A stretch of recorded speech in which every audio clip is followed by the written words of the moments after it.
asunto. Okay. So we're live. This is deeply concerning. Um, so welcome, Alex. Thanks for joining me in this experiment. As you always do, you're always here for my experiments. I'm very, very happy to have you. And particularly today, because today is International Non-Binary Person Day, right? Yes. So I am very glad that we're having this. I did not plan it to be on this particular day, but I think it's like very auspicious for our first live episode of Very Online People. I'm gonna do a very quick intro. I'm not gonna intro myself because nobody gives a fuck. But Very Online People is supposed to be weekly or weekly. We don't know. We're just gonna go with it, however it comes. But this is a place where we're gonna be having conversations with very online people about all things internet. So we're planning to have conversations in the next weeks, months, about biometrics, about surveillance, about data protection, about parasocial relations, and about cross-cultural identities on the internet, about many, many interesting things, at least things that we find interesting because we are nerds. So our conversation today is about something that we talk a lot when nobody is listening and when nobody is paying any attention to us. So we thought like, why not do it here as well? And that is queer identities, and particularly non-binary identities, and how they are mediated by technology and by the laws that are created around the technology and about legal identity and digital identity. And so Alex is my friend, first and foremost, and my colleague, and an expert in many things internet, but also a non-binary activist, an LGBTQ plus activist. And so, Alex, thank you for joining me again. And the first thing that I wanted to talk was that we started this specific branch of this conversation because, of course, like our friendship is just like a very long conversation. But this particular so but this particular arm of the conversation, we started talking about this in the context of the Mexican laws surrounding sex and gender, right? Um, so I remember that one of the first things that we have been talking about is how these laws that include markers for non-binary identities are often received by a sector of the population as a recognition of their visibility. So I think it's very auspicious that we're having this conversation today. Um, Meanwhile, for more recent generations, it can be maybe a mechanism of surveillance, and also like those two things which are contradictory can coexist, right? So I want to know like how you approach this and what you think about this. So, give me a sec. I need to walk a little bit, but I'm going to be answering while I'm in the way. So, Yeah, you can do two things at once. You're not a man. yes, clearly. So, yeah, basically, something that's going on in Mexico that's, I think that's pretty common in other countries from the global majority is that basically people don't know what to do with gender diverse identities.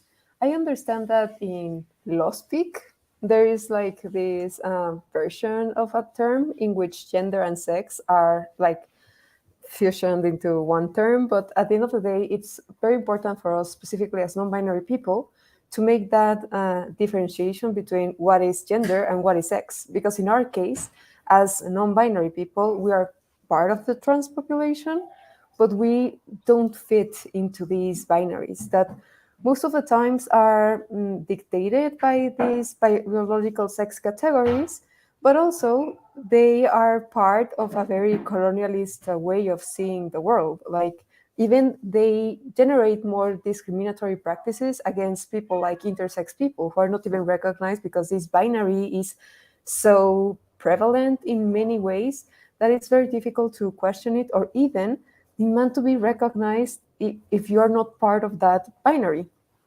So here in Mexico, what happened is that um, last year it started as a craze on being inclusive on behalf of different not necessarily 100% government administrated institutions, but for example, here in Mexico, you have the National Electoral Institute, that it's not run by the government itself, but it's like part of the government in a way. It's like independent, but it's still an organism that rules what happens in the electoral processes.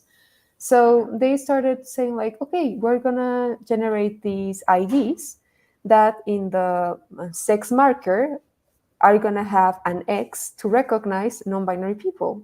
And it was like, okay, but that X is not representative of us, and also it's on the sex category, which makes no sense Yeah. because our Yeah. identity is a gender identity.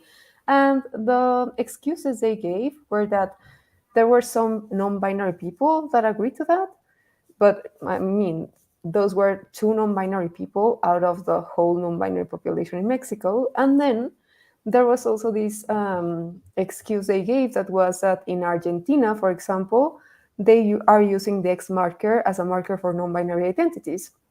And this is weird because, yeah, it happened in Argentina, but also there was a lot of pushback from non-binary people saying like, we were not consulted before this was approved as the way to recognize us.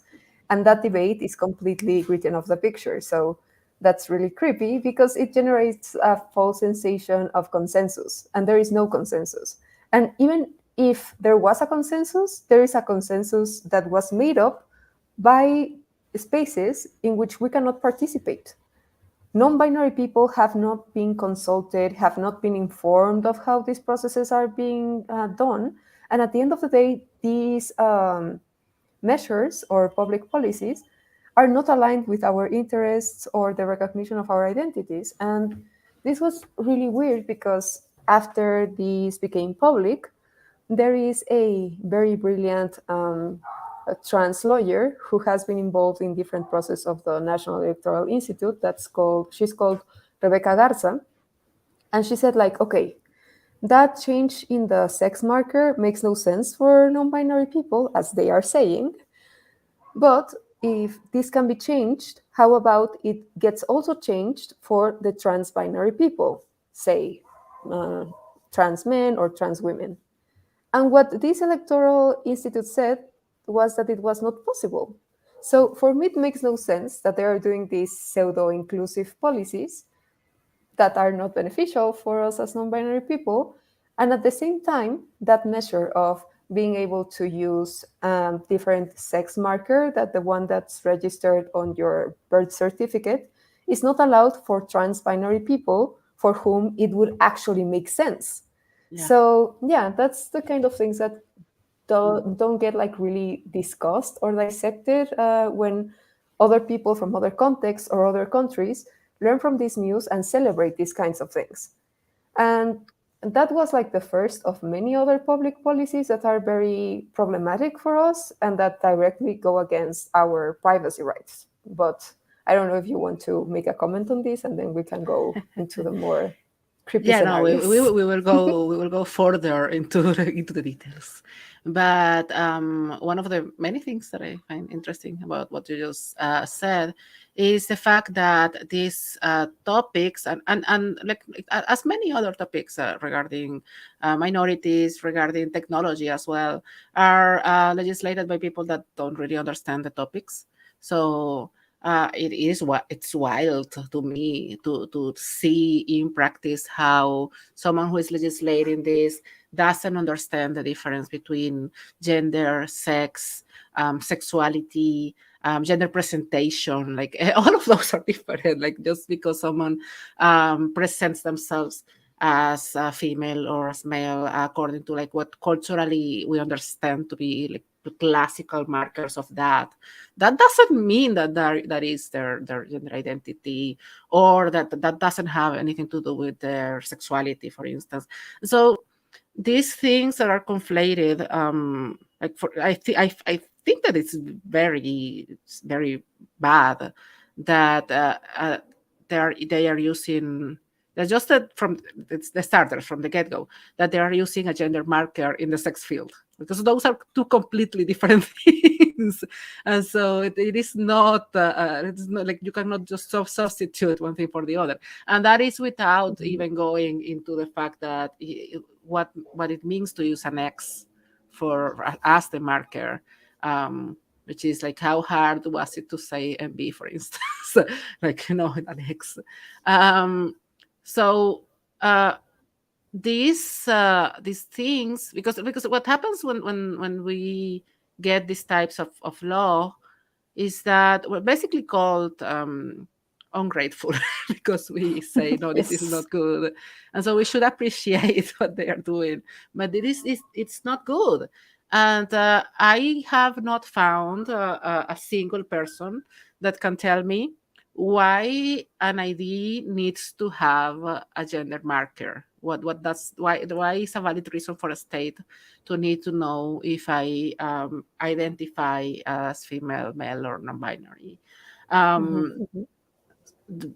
I cannot. I have been thinking a lot, like for years about this, and nobody has told me a single good reason. I understand that maybe like my doctor needs to know if I am biologically like have a set of organs or a different one, but I will tell that to my doctor when my doctor Yeah. sees me, so it doesn't need to be on my identity. In the same way that as I often say, like my ID says that I'm a foreigner, and there is no good reason for that information to be on my ID. Who needs to know that? Mhm, So for this, and I think that it's very important, and particularly when we're talking about visibility, um, do we need that type of visibility specifically? Because I think that visibility as in representation, as in cultural representation, as in participation and active voice, that's very important. But the recognition of like legal recognition in these particular instances, and particularly in our countries where we have massive surveillance, we have persecution against activists, is it visibility or is it surveillance? So mhm, mhm. I of course cannot really talk to it because I'm cis, but I want to know what you think about this. So, I think that there is a tension amongst people who think that for themselves it's very symbolic and significant, even to have those kinds of markers in their IDs. So, I think that also I love when you talk about these issues because for me it was so like mind blowing when you teach me about the difference between identification and identity. And I think that for many communities, they haven't made the leap of like separating those things. So for them, having identification systems or documents recognize their identities is a way of reparation for all the things they've been enduring in contexts where their identities are not recognized. And I think this is something extremely cruel that also is derived from trauma, in the sense that most of the trans people that I've learned from and the people I've known in the activist context, if they come to be elders, they are carrying so much cruelty that has accompanied them throughout their lived experiences that when they have even the slightest measure of recognition, even though it's Yeah. something that is just symbolic or not even useful, they would like clench to it, like, yes, at least I have this. And I think that's extremely cruel, and that's a way in which the government benefits from all of the violence, and also like the consequences of that violence. Like if you have people in this extreme precarization, when they have the slightest things, it's going to mean the world to them, even though those are not really affirmative actions nor policies that actually transform all of the violence and the situations they've been enduring for so long. So in this sense, I've learned also a lot from Marc Ambroye, who is a trans woman activist that's behind the trans law in Spain. And she Yeah. talks a lot about the importance of actually being like fearless in generating this, not asking for, but actually demanding that the state provides these affirmative actions specifically for trans elders, for example. And I think that also many people have been, non-binary people specifically, have been lost in this debate of how trans can you be. And it's different. It's, yeah, different and difficult to find like many non-binary elders, because most of them were like pushed to make a transition into a trans woman or a trans man to get recognition as a trans person, even though they were non-binary. Also, this possibility of deciding not to identify is something that's not allowed due to the, like, yeah, flexible identification systems. So this idea of also like saying, okay, if the thing you have going on is that we have like not really open identification systems, we can just create an identification for you, and this ID document is going to be sufficient. I think Yeah. that's a really gruesome fantasy, because at the end of the day, that system that has been telling us who can we be in the eyes of the state won't change the preconceptions of violence and the violent dynamics of discrimination, stigma, and hate and transphobia towards our community. So I think that even the fact of the governments that are now saying that we're going to be so inclusive and progressive by releasing these new identification documents that are now trans inclusive doesn't change the fact that for years there has been like very direct policies towards the erasure of trans people. And Mm. this can even be seen in different spaces, not only like the government spaces in, well, I mean, different societies, but also as the global internet culture. Nowadays, you're not going to find the history or the profile of a non binary person, nevertheless, a non binary Latin American person in Wikipedia, because the Wikipedia policies doesn't allow for non binary people to be reflected on that website. And I think that that part of how trans people have been, there has been like a trans erasure, is Yeah. also speaking volumes of how marginalized and violent, well, all the violence that has been directed towards us. Because I mean, like, even when we talk about the gender-based violence, most of the cases that are documented are cases of cis women being like hurt in different ways. And of course, it's important to document that abuse, but where are the data sets? Where is the information? Where is the memory of all the victims that have been suffering gender-based violence due to being trans? Yeah. We know about in Mexico, trans femicides, but how about non-binary people that have been denied access to health, or people that were committed into mental asylums or things like that because they were not like they were not gonna bend themselves to fit in one of these categories. So yeah, I think Yeah. that there's a lot to dissect there, but There's at the end so of the much to day, unpack. yeah, it's like, I think this connects with what when we talk about techno solutionism. I think Yeah. that sometimes people get over their heads with this idea of law and policies are going to change life, and it's like we need to go so much deeper. Like, you can Yeah. write a very nice law that's going to have no effect on the practices and everyday lived experiences of people. So Yeah. how do we make like this It informed, is. Yeah. It is legal solutionism. Yes. yeah, legal solutionism?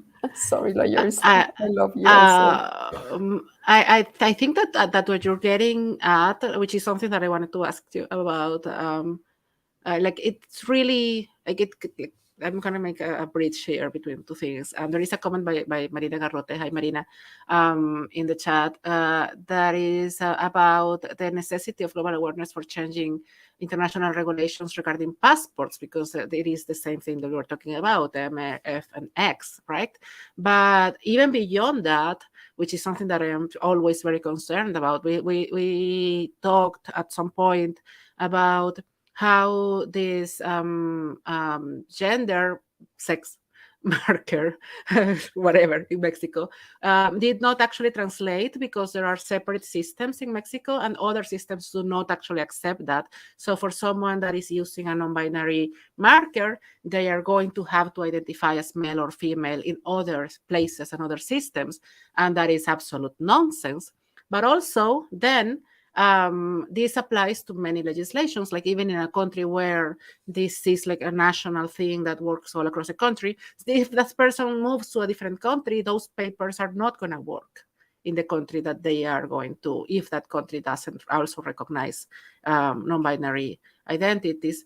And for many, many countries in the world, that's the case. So it is, I have been talking about this with a common friend that we have, why they are not choosing to do the paperwork here in Chile about like to change the to a non-binary marker, which is accepted here, is that then those papers are not going to be valid in Venezuela. So it's still like it's like a nonsense. It's even like when you're already in a problematic situation regarding your paperwork, you're making it more complicated instead of less complicated. And for people who are already having a hard time navigating the world, like the world is harsh enough, then that is like a further issue. Like it's just way too much. We're basically asking them for like way too much work. And for me, because we have been talking a lot, not only about legal identities, but about cultural and digital identities, as in the identities that we build on Facebook, on Instagram, on Twitter, on Wikipedia. If these are not translatable because all of these platforms have different policies, some of them have the possibility for you to identify however you want, some of them don't. And then like some of them have policies like the stupidest thing ever, which is Wikipedia, not allowing language to be used to recognize the things that they're supposedly to like they're supposed to strive for as values. But it's not because we like the integrity of the Spanish language is more important than the integrity of the people that we like working to build a better internet for. I'm sorry, that made me a little bit mad. I'm gonna chill.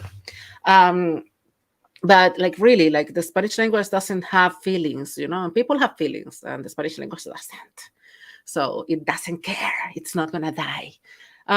So yeah, like about this cross-cultural, not only from like one place to another, one system to another, one country to another, but also in between places of the internet. We're living in a very fragmented internet, and we have all these little silos.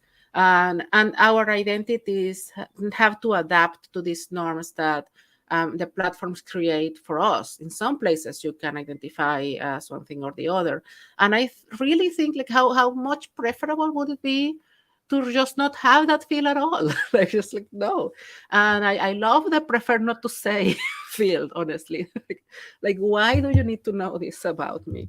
But I also really can understand what you were just saying, like how important it might be for a trans person that has struggled to like have their identity respected for their entire lives probably, to have that recognition, right? To like, be able to identify themselves as like the gender they identify with, in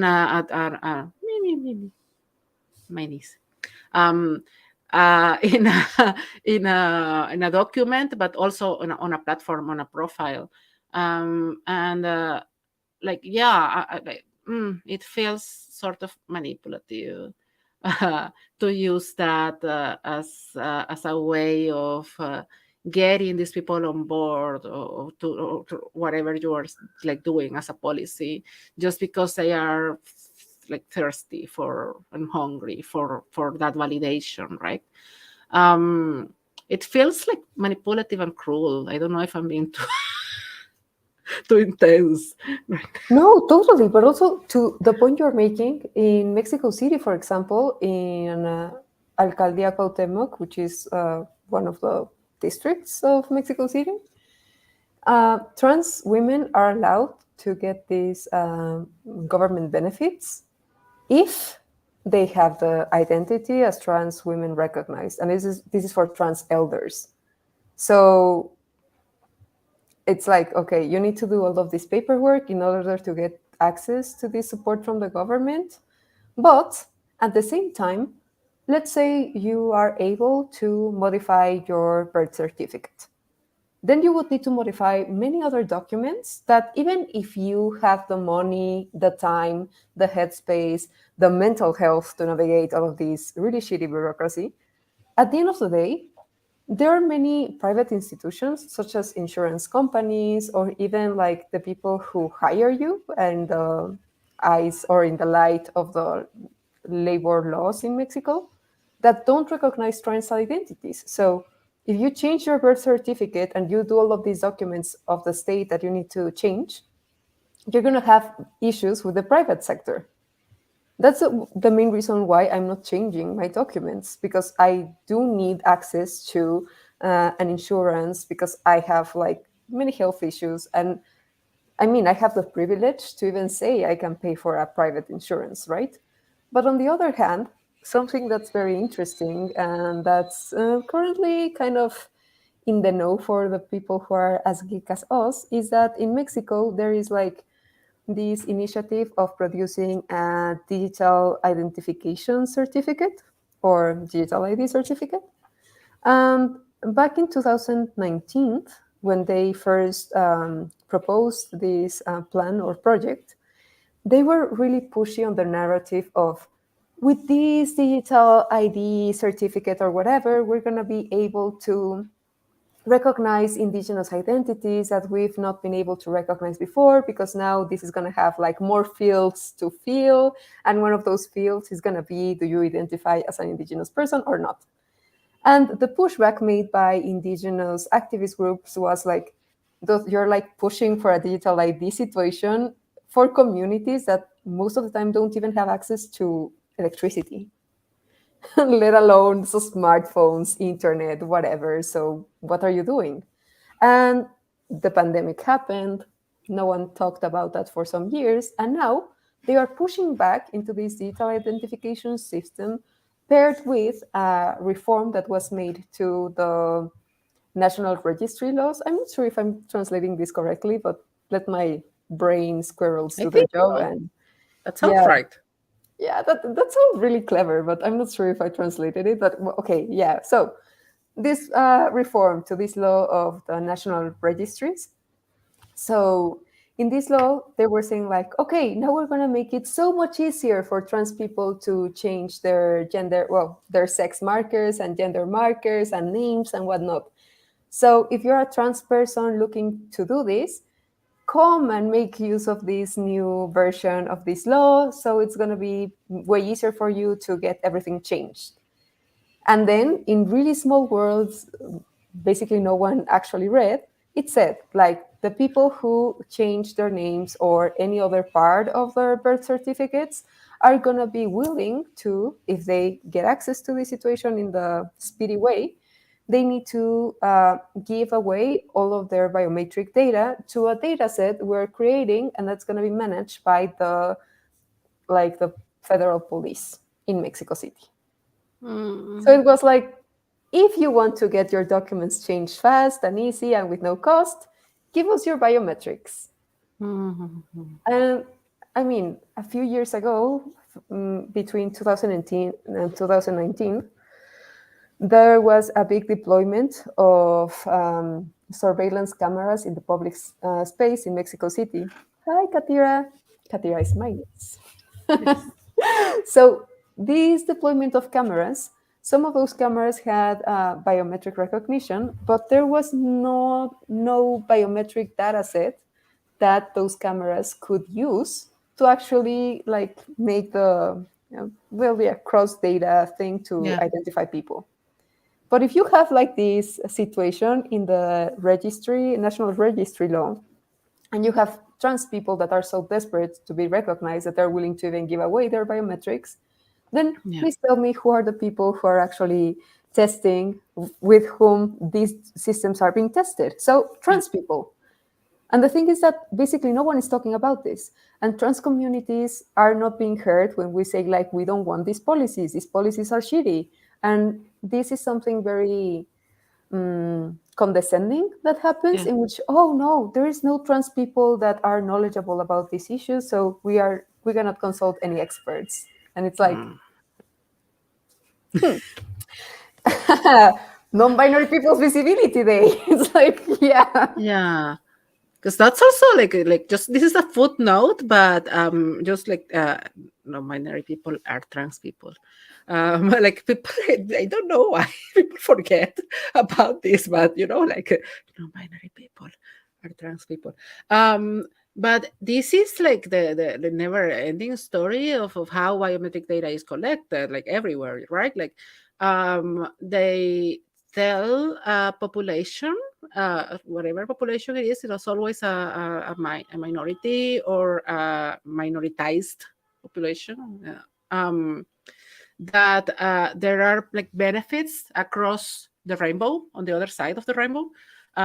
So there is like some sort of aid or something, and there's like people who are in the margins, so they are hungry, they are needy, they are poor, they are whatever form of needing something.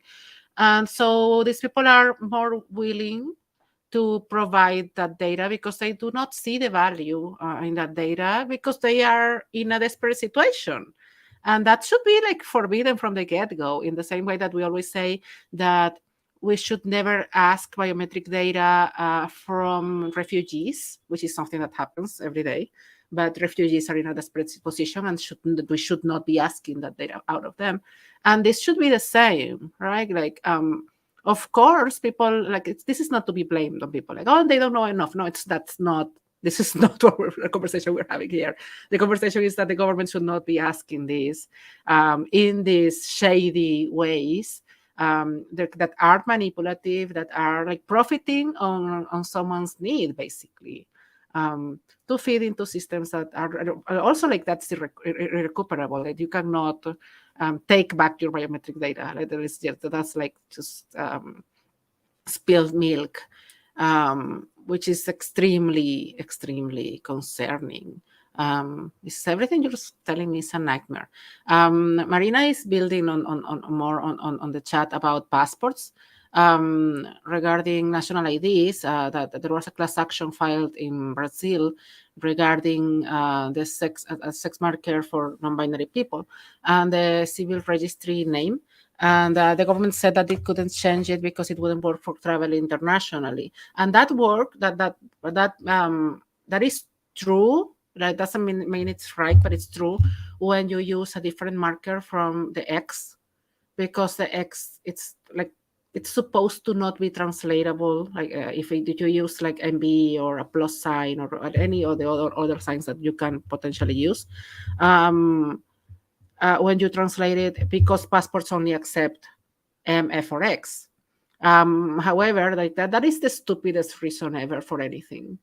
Like, right, like we could have some sort of international agreement that said, okay, like these are what like valid forms. And again, we could just not fucking have gender markers on IDs. Like, why do you need this? I still don't understand. It makes me kind of I lose it. I lose it. Have you thought of any valid reason why we should have, like, in the time we have been talking, has anything come to mind? Like, why do we So need this? no, and actually, yeah, I think a lot about this part of forcing people that are desperate to give away everything and, like, yeah, making these huge sacrifices.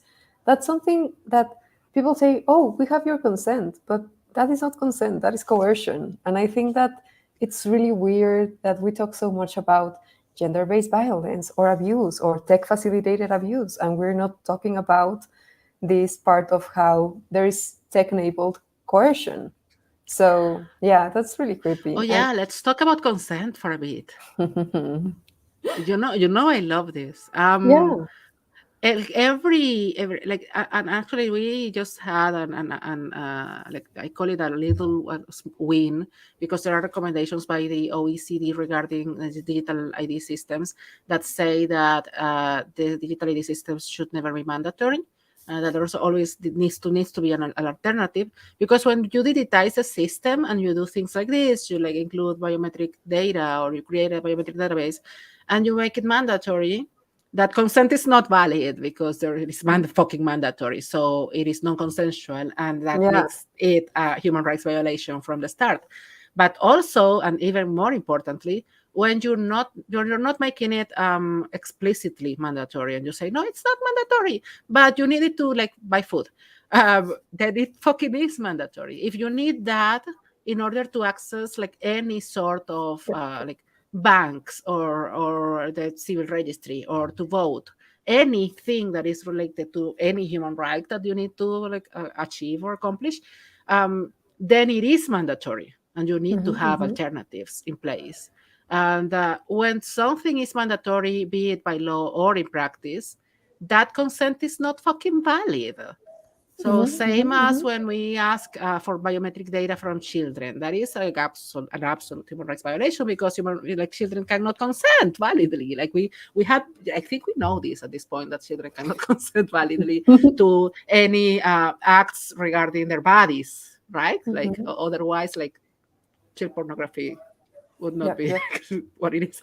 So what is it's different because the state wants it, like the state wants the image of my body. No, it is the same thing. Yeah.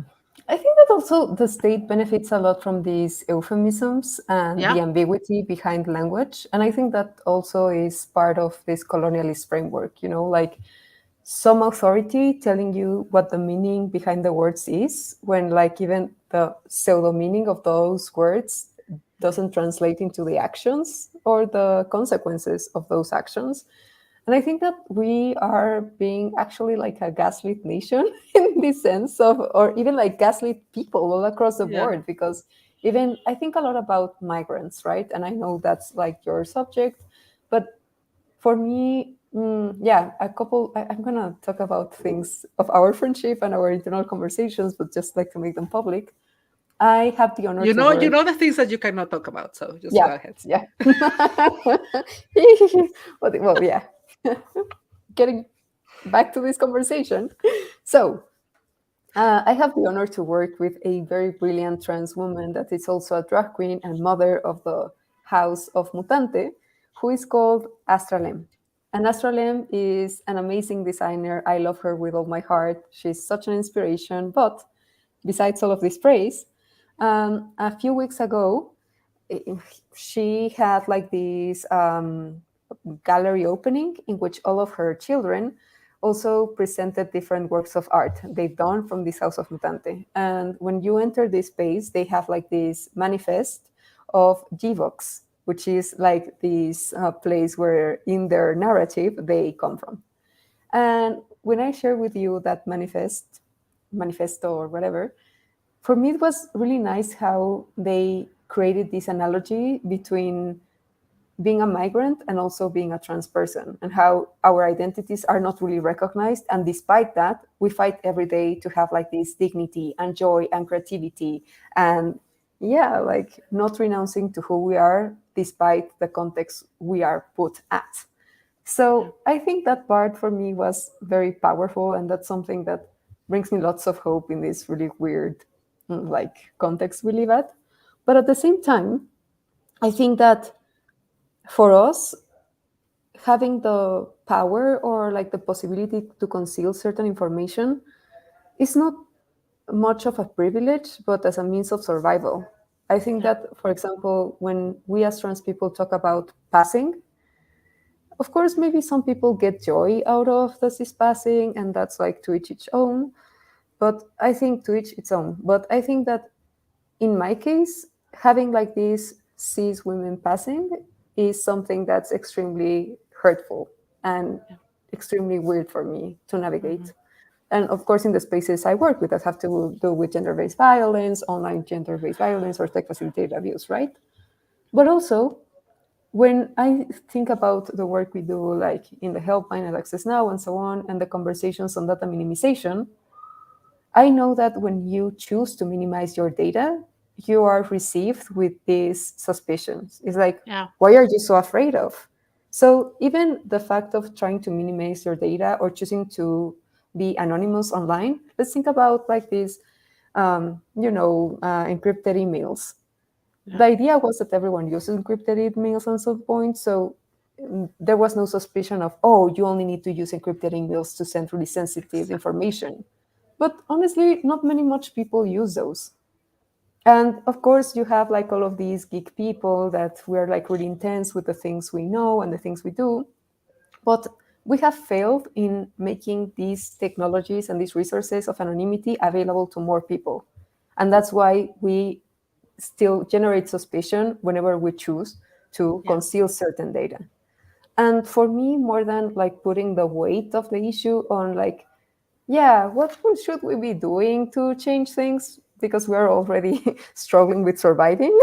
Maybe I think that how can we create these spaces of resistance and joy and liberation and also like learning together as a way of resistance? Because other way, I think that yeah, at the end of the day, the people who end up being like these decision makers or end up being in these like really high power positions, they come from the same spaces we live and we thrive in.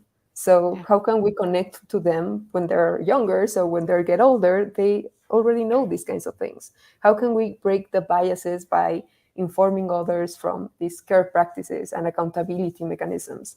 And I know now I'm like turning more into my transformative justice self, but I think that, yeah, we tend to fix problems. Well, like we focus our attention on fixing problems we as a society created. And it's like what originated this issue is like not really on the internet, not really on the IDs. It's on the Yes. preconceptions that we need to all the time show everyone who we are. We need to Yeah. prove we're not suspicious. We need to prove we're not criminals. We need to prove we are not going to hurt you.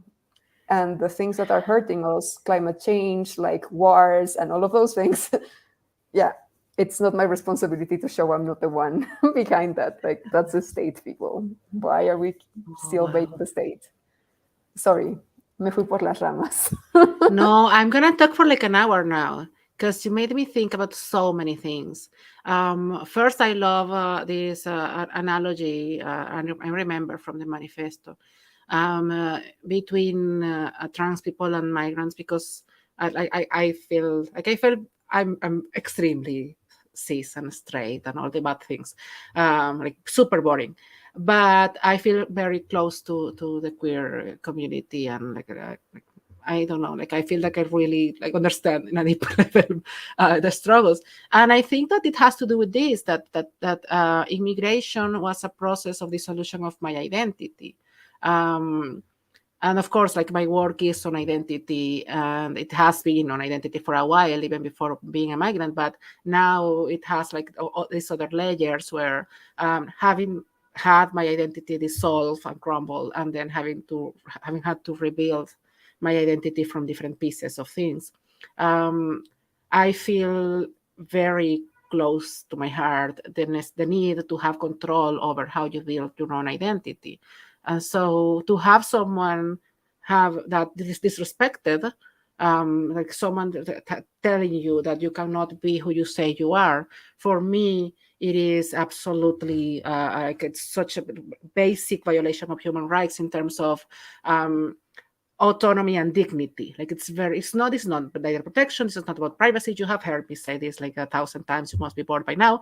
Um, but it is about dignity. It is about the control of who you are, right? So it's just to core to like a personhood, and on that, because you were talking about well, you were mentioning encrypted emails, but it was like an example of like many other things, right? That is the main reason why I think that they should just be removed as a field altogether in IDs, because that's a normalization that we don't need to disclose this information. If you just make it an option, then the people who decide that they don't want to disclose that information become suspicious. And this is something that in my previous life as a digital security trainer, when I used to do that, like many years ago. Um, this is like main basic principle. You don't send in the encrypted emails that contain the dangerous information. You don't send encrypted emails when you're planning to overthrow a government. and then just send the entire all the emails unencrypted. That is basic of obfuscation principle. You have to, like, everything has to be encrypted, and this is why we keep fighting as a community for encryption by default in the platforms, by the platforms, instead of having people having to learn how to use PGP when they do the, like, that's not how we do things. That's not how we are supposed to do the things. And that brings me then to my next my fight now, which is, we think about every right, like if you have the right to work, the fact that the word right means that you can do it or not do it, because if you have to do it, it's not a right. That if you have to work, that is called slavery. That is not a right. So you have a right to education. You have a right to not educate yourself if you don't fucking want to. And we have evidence of that everywhere. You just go into Twitter any day. But then, like, even for health, even for life, you have a right to live. And you have the right to fucking kill yourself. I'm not suggesting, but I mean, we think about it. Then identity, or like identification now, it's not a right of the person, even that it is a human right, but it is not actually. It is a right of the state. It is the right that the state has to identify you. Because if it were an actual right, as we say it is, like, oh, a right to a legal identity, then you would have a right to not identify yourself. And that would be a part of the right, because otherwise it's not a fucking right. And that is called anonymity. And we treat anonymity as a crime. We don't treat anonymity as a right. Like, if people want to be anonymous, then they are doing something bad. And we should have the right to remain anonymous in many spaces in our everyday lives. And that is a societal problem. It's a cultural problem. The way that we as societies understand privacy nowadays. Like, it's something that it is sort of a lost war. Like, we already accepted collectively that privacy is not a thing anymore that we have, that we live in the panopticon, and that ship has sailed. And that is the problem. Like, the cultural acceptance. It's not the tools. It's not the fact that that the that the people who control the platforms have to like, do it this way or the other way, or like, it's Twitter, it's Threads, it's Facebook. It's not that. Those are expressions. Those are like, when you're sick and you have a fever, that's the symptom of the problem. The problem is how we as a society understand this. Hi, Yang. I knew Yang was there. So, I mean, the duty of the state is to provide the means to the recognition, and that is what Alex was talking about when they were mentioning, like, what was it that I made the separation between identity and identification. I have a right to an identity, and it is not. That's not just my legal identity. That's also like every other way of how I present myself to the world and how I want the world to recognize me. That is my identity. Then I have a right to a legal identity, which is only one aspect of that. And that right has to do with my relationship to a state. And that means that I may have many legal identities. In my case, I am an immigrant, so I have at least two. And then that right, it is being treated as a right of the state, not as a duty, because it's not the duty that the state has to provide me with evidence that I can, like, I used to prove who I am, that should be the case. But right now it's not that. That right now is the state has the right to know who I am and to know everything about me for their purposes, not mine. And it's not to provide, even though they might have that narrative, right? That is to provide for my rights and to, like, be like for me to have, like, food and a home. That is not why, and that is where it breaks what we are talking about. Like people do not should not have to need to identify themselves if they don't want to, but that's not the case because the state requires it. Did I make any sense, Alex? Yeah, you did. But also, I was thinking of how lame governments from all across the world are, because they're basically coping. No, not coping. They're copying the really sick fetishization of, like, the control over the people that came out of the United States Patriot Act after the 9/11 situation. And I think that due to that intense instrumentalization of fear, all of the other countries in the whole world started saying like, oh, so if the United States can do that, everyone can do that, right? Yeah. And yeah, no.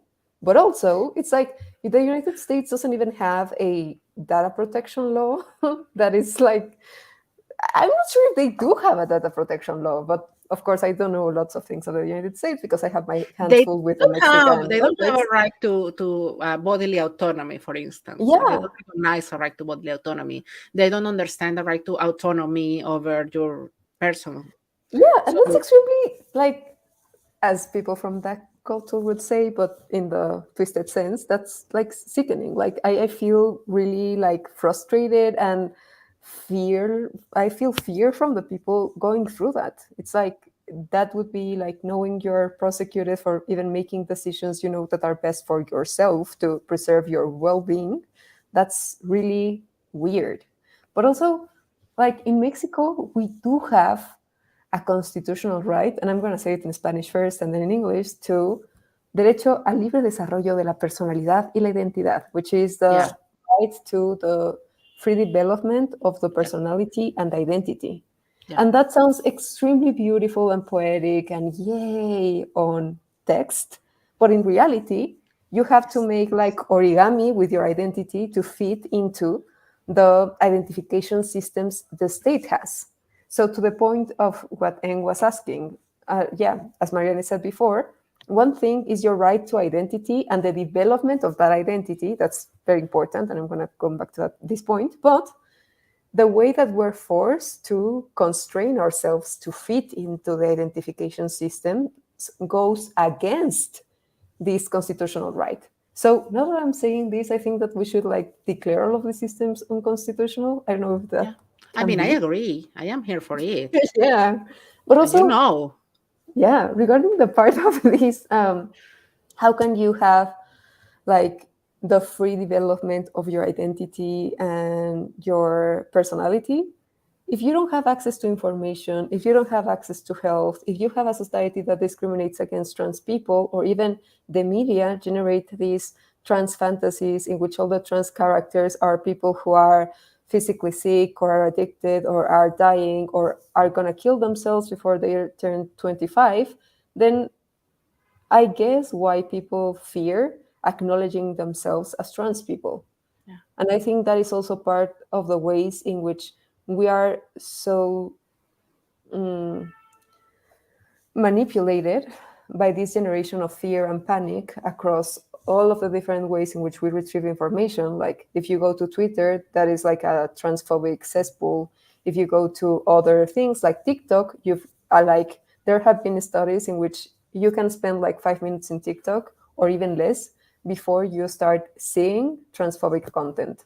So all of this information that feeds into this hate machine is something that we live with every day. So, and that goes the same for migrants in different places when you have like this migrant panic about, yeah, migrants are gonna take your jobs, take your wives, take your children. It's like, why? And also, you can see that with indigenous peoples. You can see that with people with disabilities. Like all of these identities that have like this extra struggle of not being the like this universal user of the world, like this yeah. white person White, that is not yeah. disabled, that White has cis, whatever privilege. yeah. Able-bodied, yeah. All of us are like really just in a position in which we have to defend ourselves and we have to fight for everything. And everything is so damn hard that I don't really think that even that constitutional right of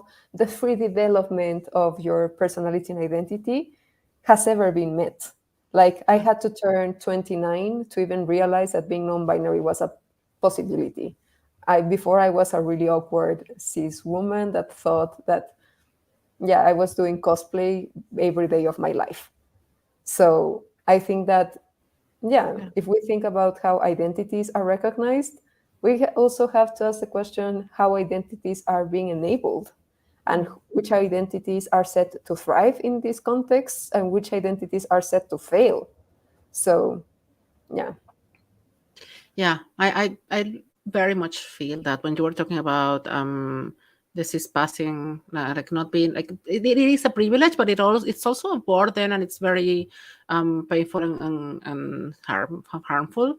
Like I know this from listening to you and my other non-binary friends, but also I feel it from being white passing, and from like staying for more than a few weeks in the US a few times, um, because it really confronts you, and when you like understand the the many faces that that privilege has, and how harmful it ends up being, like the fact that to actually pass, which again a privilege, it takes you to places, but it is also like basically cutting off parts of yourself in order to fit. I keep this metaphor of the original Cinderella story, where the stepmother like cut the feet of the feet of her daughters, so that they would fit in the shoe.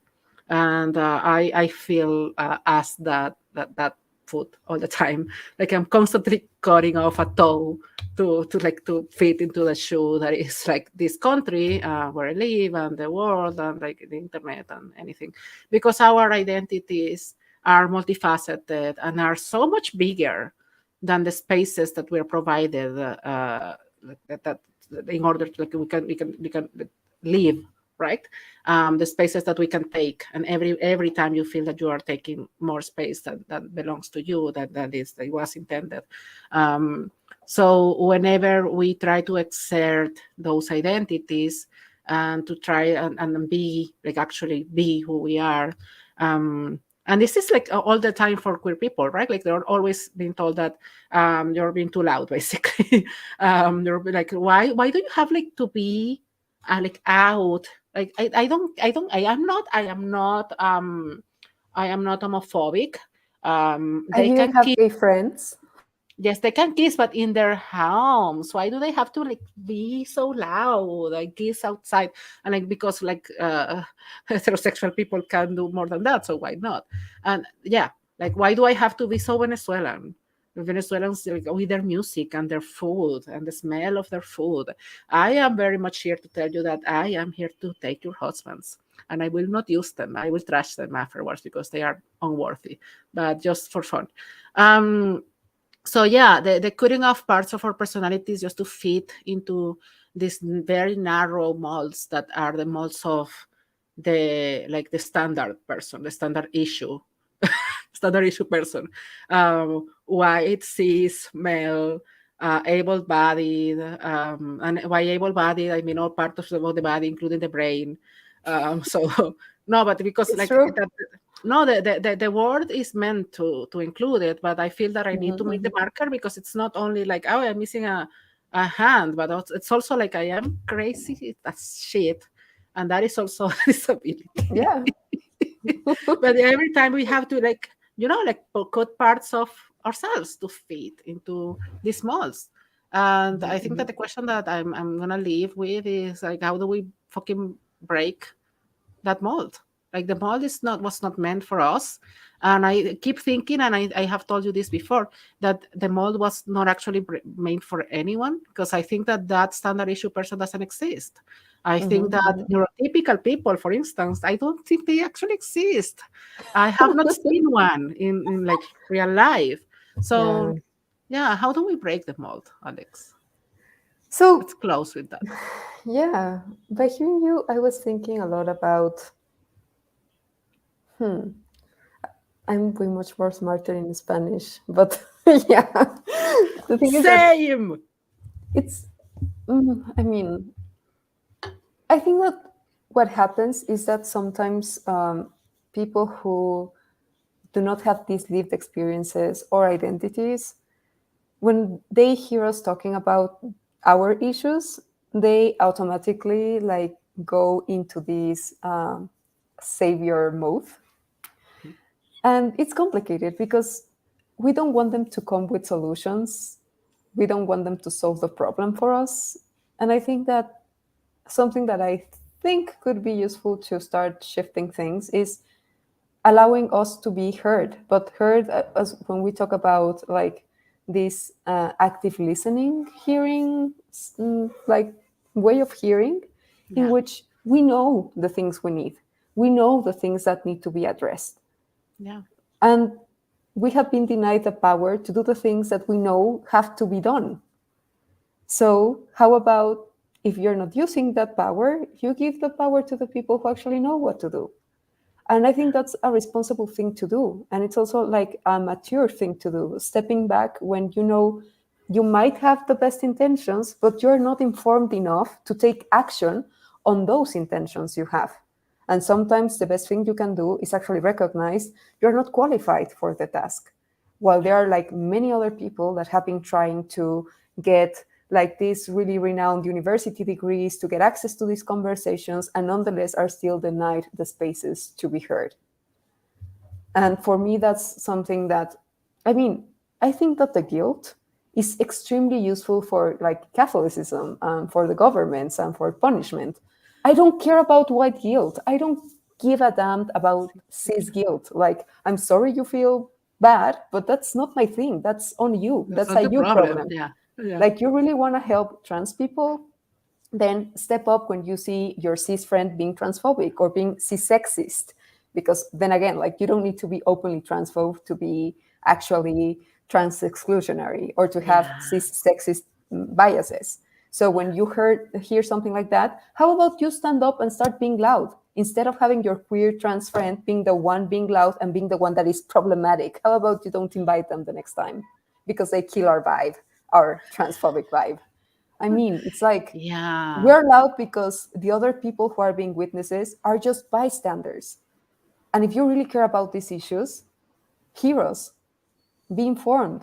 And I think that, and I'm doing kind of a call out to the US Asians, no, USians, no Asians, sorry. I wanted to make a joke and I failed because it works better in text. But yeah, the thing is, people in the United States, Yeah. that this word woke, this was something the Black Panthers used to tell one another, like, hey, like, wake up, Yeah. be woke, like, see what's going on with the racism and all the things that are harming our communities. Mhm. And then, like, you know, everything going on with fascists and people being extremely weird and the far right and Yeah. the shit show you have over there that's also spilling over to other countries. um, this happened and we lost track of what the word woke meant in a specific context. So I'm asking you to be woke. I'm asking you to open your eyes to, if you see something that's shitty, say something. Don't be a bystander. Be Yeah. uncomfortable. Be uncomfortable as an act of generosity. Be uncomfortable as an act of learning. And if Yeah. you fail and if you make a mistake, like everyone makes mistakes, learn from that mistake instead of victimizing yourself and denying the accountability you have on that mistake. Because honestly, it's pretty disheartening and frustrating having to navigate through this really cruel and shitty world that's exactly not meant for us to thrive.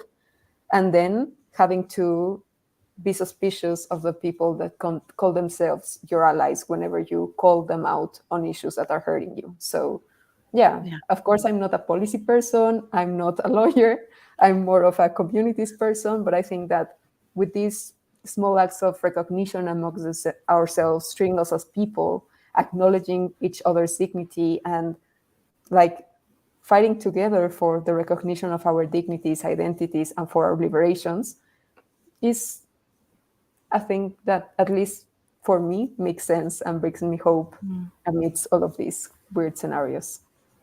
I love that because I think that we have been having this like many conversations in these different places with many people about what it means to be not like against not a minority necessarily but minoritized, what it means to be black, what it means to be racialized, what it means to be queer, what it means to be um, a religious minority, what it means to be a migrant or a refugee, and all the ways in which the world is hard for us, and like what it means to be neurodivergent, which is also like a very non-visible community. And I think that for what all of us have in common, that brings us together, because I do feel that we are very close in our struggles, and like we understand each other, and there is a lot of solidarity there. Is basically the fact that the world is difficult and uncomfortable for us, and we have learned to navigate that discomfort and to live in that discomfort day in and day out. Like we just like discomfort is water, like water for a fish. We just live in it. And I think that that is the main difference between us and the people who have big amounts of privilege, and those people in power that we're talking about, is that they don't know how to be uncomfortable. And and you might remember that I had this conversation with someone in power recently that was like, oh no, we did this to make the people like me, like the whites, be uncomfortable. And I was like, we are not tools for your learning. If I'm talking and you are not understanding what I'm saying, and it's good for you because you're uncomfortable, that is for you. That is not for me. I want to be heard. I want what I'm saying to be understood. So for people who are in power to learn how to be uncomfortable, not in a specific moment, and like, oh, this meeting, I'm going to try to understand Spanish that I studied for several years, so I know Spanish. When you and I work in English day in and day out, every day, so we are uncomfortable all the time, but also because we are slightly unwell mentally. So we are just like always uncomfortable. Um, so for people to learn how to be uncomfortable constantly, and to be okay with that, and to understand that they make mistakes, and to allow those mistakes to make them uncomfortable enough to change, and to know when they have to leave a space, and where they have to step aside because they don't know, another person knows better. And that is like so much, because I feel that for a lot of the work that we are trying to do for our communities, it is about making differences that people in power are just in the way, and they just need to fucking step aside and let us do our thing. I feel that. And then also, yes, what you were mentioning, because I think is super important, that is not only when we're being like someone being like openly transphobic and like saying that, like misgendering someone, attacking someone, like, yes, of course you have to step in there, but also when you see like just this casual like thing that when people are like, ladies and gentlemen, yeah, what about no, when Wikipedia or on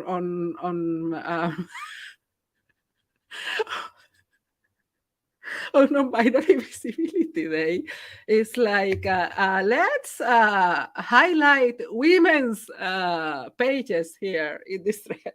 And I'm like, because you cannot be non-binary in Wikipedia. So that type of thing that seems to be not as violent, and like just like, oh, they just made them a small mistake, yeah, but make them correct them. And so if you don't have to be um trans, or you don't have to be queer, you don't have to be anything. You can be you can actually fucking be an ally instead of just stay silent, because like silent allies are not really a thing, I think. Also, and I think it's really weird when people feel uncomfortable because the consequences of their actions. It's Oh like if you yeah, are we uncomfortable for see them at that, all. how do you think the people who were impacted by your actions feel? It's like it's not that hard, Yeah, honey. Like it's connect like, the oh, dots. I misgendered you constantly and relentlessly, and now you're making me feel uncomfortable about it. I mean, yeah, yeah, I just don't yeah. want to recognize your identity. That doesn't make me transphobic. It's just like it's No, so much work. it's so much work to acknowledge you as a human being, with like rights. I don't know. Like, I know I'm not gonna do that. Um, so yeah. On that note, I want to say that Eng says in the chat that the answer is violence. And I am not condoning this, even though this video is not going to be monetized. Like, that's just from the get-go. None of my videos are ever monetized, because like I am who I am. But I'm just leaving that there. That it might not be the answer. It might just be A answer. Also, like, fascism likes well-behaved people. So, Oh, I mean, I don't want to behave well in the eyes of well-behaved fascists. people never made history. Yeah, I don't want to be acknowledged by identity systems that are clearly transphobic. Yeah. I don't want to be comfortable in conversations in which fascists, transphobes, and tyrants feel comfortable. So, if you sit at a table where there are only Nazis, probably you're at a Nazi party. You might be a Nazi. Like if you are surrounded by Nazis and they invited you to dinner, and everyone is a Nazi, but you, like maybe you should consider that you might be a Nazi. Yeah, like, and what we were saying before, open your eyes, be aware, be open to learning, ask questions, be Ask yourself, uncomfortable am with I the a Nazi? uncomfortable. Yeah, that one is an important one. Also, on Like look at identity yourself in the issues. mirror and ask the question, am I a Nazi? Hmm. Do you really like the swastika symbol? How do you feel about swastikas? That you like, Hmm. yeah. Do you have a swastika tattooed on your arm? Like, just ask the questions. How Like close the do you feel questions. to Ubermensching? Oh my God, this Hmm. this But has yeah. been such an amazing conversation, Alex. I'm always like, this is you're always the highlight of my day. Oh, I love you. Thank you for coming. Thank you for talking to me about these things. My Thank you pleasure. everyone who listened. We had a really nice audience. I had a lot of fun talking about these very dark topics. And I invite you all for next week because I am planning on continuing doing this until I get bored and don't do it anymore, as every other thing that I do. But in the meantime, enjoy. Nobody's paying us for this. So That's true. you're welcome. Bye.